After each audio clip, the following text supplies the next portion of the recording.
ಎಲ್ಲರಿಗೂ ನಮಸ್ಕಾರ ಪ್ರಿಯ ವೀಕ್ಷಕರೇ.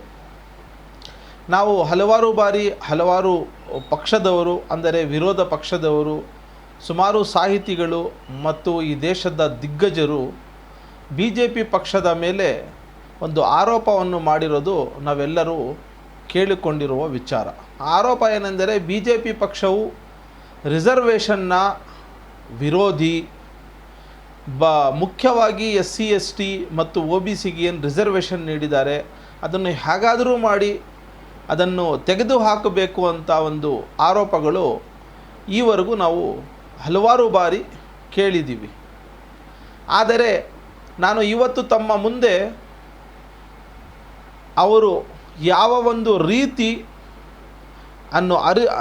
ಒಂದು ರೀತಿಯನ್ನು ಅನುಸರಿಸಿಕೊಂಡು ಈ ದೇಶದಲ್ಲಿ ಒಂದು ಸುಸಂಬದ್ಧವಾದ ರೀತಿಯಲ್ಲಿ SC ST ಮತ್ತು OBCಗೆ ನೀಡಿರುವ ಒಂದು ರಿಸರ್ವೇಷನನ್ನು ತೆಗೆದುಹಾಕಲು ಪ್ರಯತ್ನಗಳು ಪಡ್ತಾ ಇದ್ದಾರೆ ಮತ್ತು ಅದು ಯಾವ ಒಂದು ರೀತಿಯಲ್ಲಿ ಈ ಮೂರೂ ಜನಾಂಗದವರನ್ನು ಯಾಮಾರಿಸಿ ಇವರಿಗೆ ಮೀಸಲಿಟ್ಟಿರುವ ಒಂದು ಹುದ್ದೆಗಳನ್ನು ಬೇರೆಯವರಿಗೆ ನೀಡುತ್ತಿದ್ದಾರೆ ಅನ್ನೋದು ಸಾಕ್ಷಿ ಸಮೇತ ಇವತ್ತು ತಮ್ಮ ಮುಂದೆ ಇಡಲಿಕ್ಕೆ ನಾನು ಇಚ್ಛಿಸುತ್ತೇನೆ.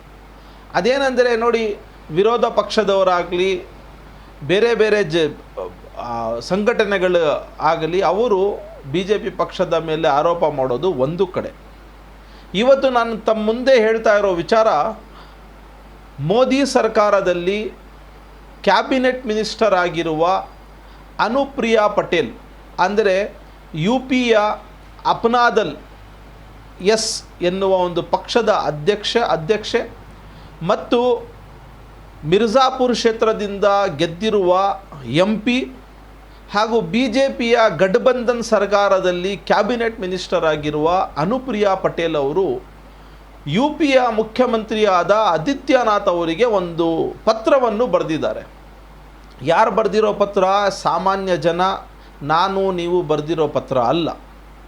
ಅವರು ಬರೆದಿರೋ ಪತ್ರದ ಪ್ರಕಾರ ಅವರು ತಮ್ಮ ಪತ್ರದಲ್ಲಿ ಬರೆಯುತ್ತಾರೆ, ಯೋಗಿಜಿ ಅವ್ರನ್ನ ಬರೀತಾರೆ ಏನೆಂದರೆ, UP ರಾಜ್ಯದಲ್ಲಿ, ಉತ್ತರ ಪ್ರದೇಶ ರಾಜ್ಯದಲ್ಲಿ SC ST ಮತ್ತು OBC ಜನಾಂಗದವರಿಗೆ ಮೀಸಲಿಟ್ಟಿರುವ ಒಂದು ಹುದ್ದೆಗಳು, ಅದು ಎಂಥ ಹುದ್ದೆಗಳು ಅಂದರೆ ಇಂಟರ್ವ್ಯೂ ಬೇಸ್ಡ್ ಹುದ್ದೆಗಳು, ಅಂದರೆ ಸಂದರ್ಶನದ ಮೂಲಕ ಆಯ್ಕೆ ಮಾಡುವ ಒಂದು ಹುದ್ದೆಗಳನ್ನು ಸುಸಂಬದ್ಧವಾದ ರೀತಿಯಲ್ಲಿ BJP ಪಕ್ಷ, ಅಲ್ಲಿ BJP ಪಕ್ಷದ ಸರ್ಕಾರ ಬೇರೆ ಜನಾಂಗದವರನ್ನು ರಿಸರ್ವ್ ಆಗಿರುವ ಒಂದು ಹುದ್ದೆಗಳನ್ನು ಅನ್ರಿಸರ್ವ್ ಮಾಡಿ ಅದು ಬೇರೆ ಜನಾಂಗದವರಿಗೆ ನೀಡುತ್ತಿದ್ದಾರೆ ಅಂತ ಅನುಪ್ರಿಯಾ ಪಟೇಲ್ ಅವರು ಅಲ್ಲಿನ ಮುಖ್ಯಮಂತ್ರಿಯವರಿಗೆ ಪತ್ರದಲ್ಲಿ ಬರೆದಿದ್ದಾರೆ. ಅದು ಹೇಗಂದರೆ, ಸಂದರ್ಶನದ ಮೂಲಕ ಆಯ್ಕೆ ಮಾಡುವ ಒಂದು ಹುದ್ದೆಗಳಲ್ಲಿ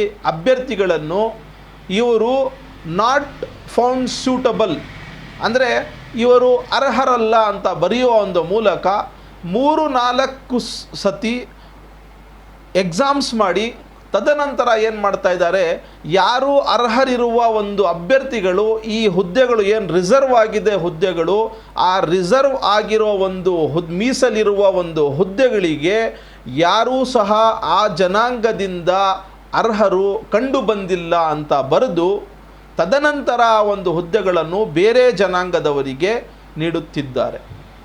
BJP ಪಕ್ಷ SC ST ಮತ್ತು OBC ವಿರೋಧಿ ಅನ್ನೋದಕ್ಕೆ ಇದಕ್ಕಿಂತ ದೊಡ್ಡ ಸಾಕ್ಷಿ ನನ್ನ ಪ್ರಕಾರ ಬೇಕಾಗಿಲ್ಲ.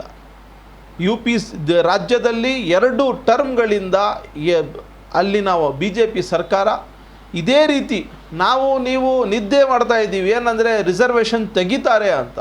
ಆದರೆ ರಿಸರ್ವೇಷನ್ ತೆಗೆದ್ರೆ ಇಡೀ ಜನಾಂಗಕ್ಕೆ ಗೊತ್ತಾಗುತ್ತೆ, ರಿಸರ್ವೇಷನ್ನ ಬರೀ ನಾಮಕೆ ವಾಸ್ತೆ ಇಟ್ಕೊಂಡು ಈ ಅಡ್ಡಾದಾರಿಯನ್ನು ಅನುಸರಿಸಿಕೊಂಡು BJP ಪಕ್ಷ ಈ ದೇಶದ ಮೂಲ ನಿವಾಸಿಗಳಾದ ಆ ದಲಿತರು, ಆದಿವಾಸಿಗಳು ಮತ್ತು ಹಿಂದುಳಿದ ವರ್ಗದ ಜನರನ್ನು ಮೋಸ ಮಾಡುತ್ತಿದ್ದಾರೆ. ಇದರಿಂದ ನಾವು ಜಾಗೃತರಾಗಬೇಕು, ಇದು ಜನರಿಗೆ ತಿಳಿಸಬೇಕು.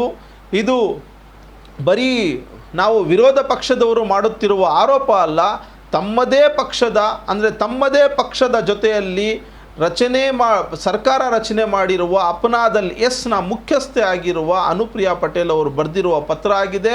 ಹಾಗಾಗಿ ಎಲ್ಲರೂ ಎಚ್ಚೆತ್ತುಕೊಂಡು ಇದರ ವಿರುದ್ಧ ಹೋರಾಟವನ್ನು ಮಾಡುವುದು ನಮ್ಮ ಕರ್ತವ್ಯವಾಗಿದೆ ಅಂತ ಹೇಳುತ್ತಾ ನನ್ನ ಮಾತುಗಳನ್ನು ವಿರಾಮ ನೀಡ್ತೀನಿ.